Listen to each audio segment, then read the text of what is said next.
Foreign domestic workers. There are about 243,000 of them currently being employed in Singapore.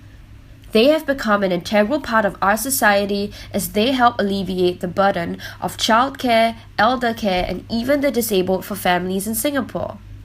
However, sometimes the burden of these responsibilities can add stress and impede on their mental health. This is a prevailing issue among a lot of them in Singapore, adding to the fact that they are a vulnerable group and often have their rights such as rest days being violated. On top of everything, they still have to deal with the emotional stress of leaving their own children and families behind to provide for them. For these foreign domestic workers in Singapore, remittance is a vital tool for them to continually provide for their family by allowing them to send money back on a regular basis. However, we found the current remittance process to be inefficient because it could not address emergency situations back home.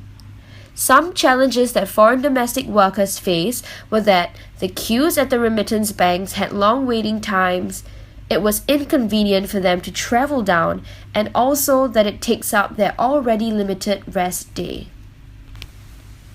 Therefore, our group wanted to help figure out a way for them to remit their money back to their families in a more efficient manner, which would help to alleviate some stress on their part. An insight we found useful was that majority of foreign domestic workers all own a smartphone, and we thought that it could be a useful tool that could potentially help them manage their finances better. We also discovered that there were a number of mobile remittance applications readily available, but not many foreign domestic workers knew about it or felt comfortable enough to use it. This was a gap we wanted to bridge because it would save them a lot of time and effort on something that they rely on to take care of their own families while they are busy caring for ours.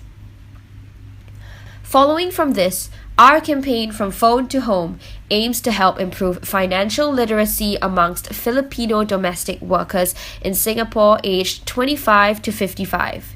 We have chosen to narrow down the target audience to Filipino domestic workers for the length of this campaign, which is 3 months.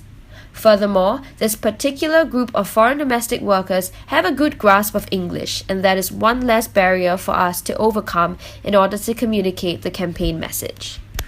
Next, our strategy is a 3-pronged approach, which will help to equip them with the basic knowledge and skills on how to remit via mobile remittance applications. First, our matching services. One of the concerns raised by our target audience was that they did not know enough about the applications, so they were not keen to try them out. To help counter this problem, we decided to provide simple matching services through consultations to help them find the best suitable remittance app that will meet their individual financial needs. This will be done in collaboration with IDA, which provides financial literacy programs such as money management, computer literacy, leadership, and entrepreneurial skills for foreign domestic workers and lower-income women. Next are free trials. To motivate them and get them started on this service, we propose first-month free trials, allowing them to remit money as often as they would like for the first month of usage with no charge. Next is the referral program. Another insight we found on ground was that most of these Filipino domestic workers mentioned they would be more likely to use mobile remittance apps if their own friends recommended it to them. Therefore, we also propose a referral program which gives them an incentive to share amongst fellow foreign domestic workers so they get discounts when they refer a friend to sign up for any of the apps. To create more awareness about the importance and relevance of the purpose of our campaign, we decided to film a video ad. The ad zooms in on a scenario where a foreign domestic worker is faced with an emergency situation back home concerning her child. Baby boy had a high fever just now, so we brought him to the hospital. The doctor wants to do a scan, but we don't have enough money in our savings anymore. Can you help remit some money now to pay the fees? Okay, I will go to Lucky Plaza now and remit money. Hang in there. Okay. Please hurry, Mahal. Okay, bye, I love you. However, the queues at the remittance banks were all too long, and she is frantically trying to find one with the shortest queue. Then a friend of hers, a fellow Filipino domestic worker, tells her about the mobile remittance app. The video also attempts to break the misconception that mobile remittance apps are unsafe, as it was also found to be a barrier for these Filipino domestic workers. So in the last part of the video, we wanted to highlight that these apps are indeed legitimate and secure.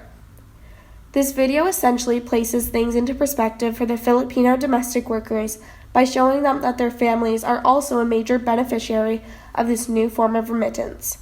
Therefore, the video closes with the message, "Timely for your family." Our next step was to assess the impact of the message of the video, so we did a standard pre-test and post-test. We sent out the test and video links to fellow Singaporeans who have Filipino domestic helpers at home to conduct the production testing on them. The results came back with a whopping 50% increase in intention to download the app. Unfortunately, this was not an accurate reflection of the actual increase in intention to download the app. We realized that our testing methodology was flawed, and factors that may have compromised our results were the following. First, as the post-test was conducted right after, they would have been primed and prompted to change their answers. Second, the video and survey was sent to the employers to test on the Filipino domestic workers, and therefore, because of this hierarchy, they could have felt pressured to indicate a change. These unintended effects could have been minimized by conducting a control group, which would measure the actual change in intention. Furthermore, the video would have been more credible if actual Filipino domestic workers were featured. We truly hope that our campaign, From Phone to Home, will help to make the lives of these foreign domestic workers easier, even if it's by a small mile. Although we would like to eventually help tackle the issue of mental health amongst foreign domestic workers, we must recognize that small steps, such as what we have done, is important in laying a foundation for future efforts.